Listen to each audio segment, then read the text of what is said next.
السلام علیکم ورحمۃ اللہ وبرکاتہ۔ Welcome back to my YouTube channel daily Quran class at home. Dear brother and sister, الحمدللہ اس چینل پر قرآن مجید کی تلاوت کو صحیح کرنے کے لیے نورانی قاعدہ کی کلاس کا اہتمام کیا گیا ہے۔ نورانی قاعدہ کی کلاس جاری ہے، جس میں روزانہ الحمدللہ ایک سبق اپلوڈ کیا جاتا ہے۔ جو برادر اینڈ سسٹر قرآن مجید کو صحیح کرنے کے لیے تجوید کے ساتھ پڑھنا چاہتے ہیں تو وہ اس کلاس کو جوائن کر سکتے ہیں، چینل کو سبسکرائب کر سکتے ہیں۔ ڈیلی کا جو سبق اپلوڈ کیا جاتا ہے آپ اس کو سن لیا کریں تو آپ اپنی تجوید کو صحیح کر سکتے ہیں اور قرآن کو خوبصورت آواز کے اندر پڑھ سکتے ہیں۔ لہجے کے ساتھ قرآن مجید کو ریڈ کروایا جائے گا۔ تو چلیے اپنے سبق کا آغاز کرتے ہیں۔ اعوذ باللہ من الشیطان الرجیم، بسم اللہ الرحمن الرحیم۔ آج کے لیسن کے اندر ہم لیسن نمبر 3 کو سٹارٹ کریں گے۔ الحمدللہ لیسن نمبر 1 اور 2 ہم نے کمپلیٹ کر لی ہیں مختلف پارٹس کے اندر۔ تو آج ہم لیسن نمبر 3 کو سٹارٹ کرتے ہیں۔ سب سے پہلے لیسن نمبر 3 کے بارے میں کچھ ضروری انفارمیشن میں آپ کے سامنے واضح کرنا چاہتا ہوں کہ لیسن نمبر 3 کا نام ہے حروف مقطعات۔ بعض اس کو مقطعات پڑھتے ہیں تو یہ غلطی آپ نے سیٹ کرنی ہے، حروف مقطعات ہے، مقطعات نہیں ہے۔ دوسرے نمبر پر یہ حروف کچھ ایسے حروف ہیں جو بعض صورتوں کے شروع کے اندر دیے گئے ہوتے ہیں، ٹھیک ہے۔ مثلا یہ الف لام میم ہے، یہ سورۃ البقرہ کے شروع کے اندر آتا ہے، اور بھی کچھ صورتیں جن کے شروع میں آتا ہے۔ کاف ہا یا عین صاد یہ سورۃ مریم کے شروع کے اندر آتا ہے۔ تا سین میم سورۃ الشعراء کے شروع میں آتا ہے۔ الف لام میم را سورۃ الرعد کے شروع میں آتا ہے، ٹھیک ہے۔ تو یہ کچھ حروف ہیں جو صورتوں کے شروع کے اندر دیے گئے ہیں۔ تو اب ان کا مطلب اور معانی اور مقصد کیا ہے؟ ان کا جو مطلب ہے وہ اللہ تعالی بہتر جانتے ہیں۔ نبی کریم صلی اللہ علیہ وسلم نے نہ صحابہ کرام کو بتلایا ہے اور نہ صحابہ نے ہمیں بتلایا ہے۔ اللہ اور اس کے رسول ان کے معنی کو بہتر جانتے ہیں، ٹھیک ہے۔ تو بس یہی اگر کوئی ہم سے پوچھ لیتا ہے کہ ان کے معنی کیا ہیں، بس اللہ ان کے معنی کو بہتر جانتا ہے، ہمیں ان کا پتہ نہیں ہے۔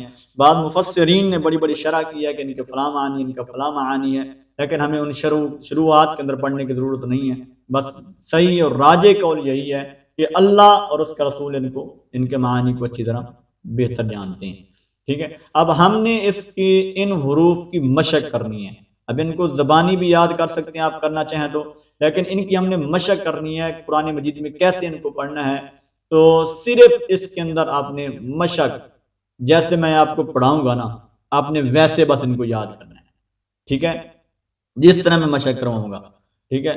یہ ان کے اوپر جو ہے نا جو مین چیزیں ہیں وہ مدات ہیں۔ یہ دیکھیں یہ ساری مدیں ہیں۔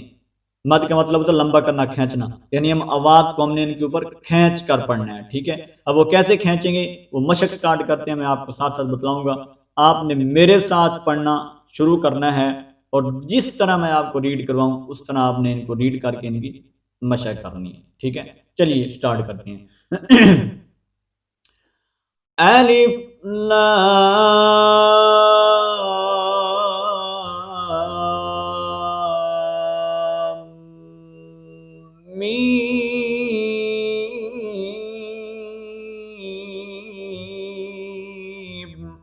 ٹھیک ہے۔ یہ اس کو مد متصل کہا جاتا ہے۔ یہ 4 الف کی مقدار کے اندر لمبی ہوتی ہے، یعنی فل اس کو ہم نے کھینچ کر پڑھنا ہے۔ لام کے اوپر مد کریں گے، پھر اس کے بعد میم کا غنہ کریں گے۔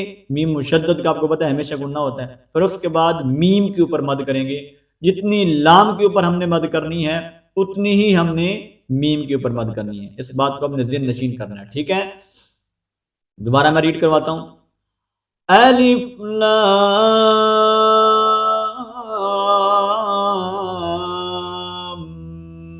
اب دیکھیں لام کے بعد کیا ہو رہا ہے؟ غنہ۔ لام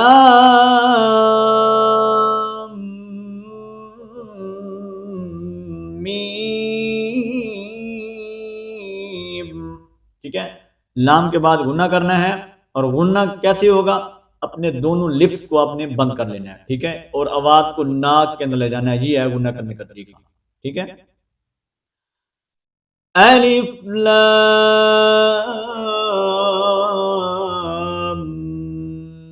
میم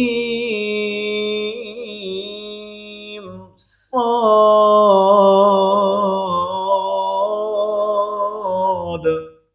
ٹھیک ہے، دوبارہ پڑھتے ہیں، الف لام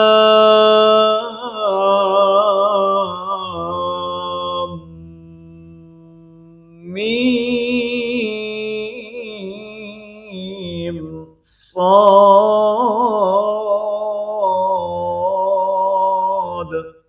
ٹھیک ہے، اس طرح آپ نے ان کے حروف کی مشق کرنی ہے۔ الف لام را، اوکے، الف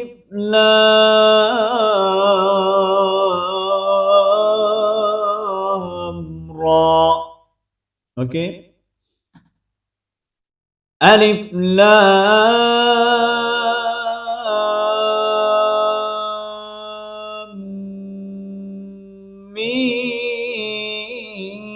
میم را، ٹھیک ہے۔ ہم دیکھیں جتنا لام کے اوپر مد اتنی ہی میم کا غنہ کرنے کے بعد میم کے اوپر مد، پھر را کو ہم نے زیادہ لمبا نہیں کرنا۔ الف لام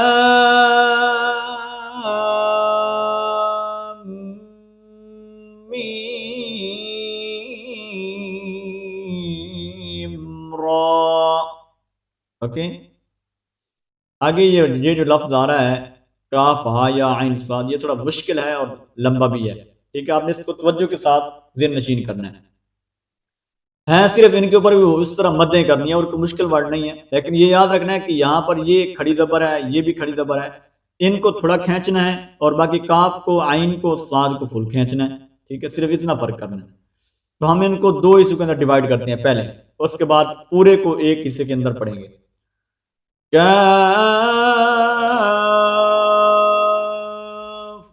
ہا یا، اوکے، ہا یا، بعض کو ہا یا پڑھ رہے ہوتے ہیں، ہا یا، یہ غلط ہے، ہا یا، ٹھیک ہے، ان کو ایک الف کی مقدار کے اندر کھینچا جاتا ہے، یہ کھڑی زبر کو، ٹھیک ہے، تو ان کو ایک الف کی مقدار سے کھینچ کر پڑھیں گے، جہاں فل مد کریں گے، کاف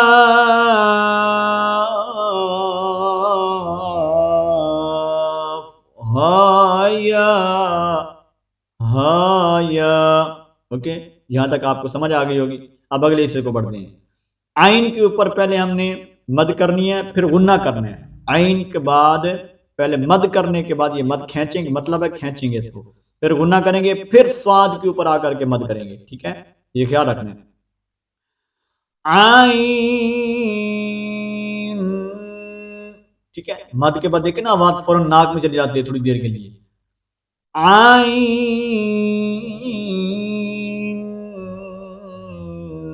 صاد،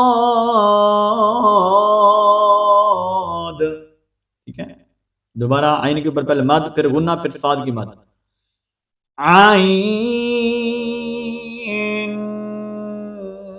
صاد، اوکے، اب یہ دو حصوں کے ڈیوائڈ کر کے ہم نے سیکھ لی ہے، اب اس پورے کو ایک حصے کے اندر پڑھیں گے۔ کاف ہا یا عین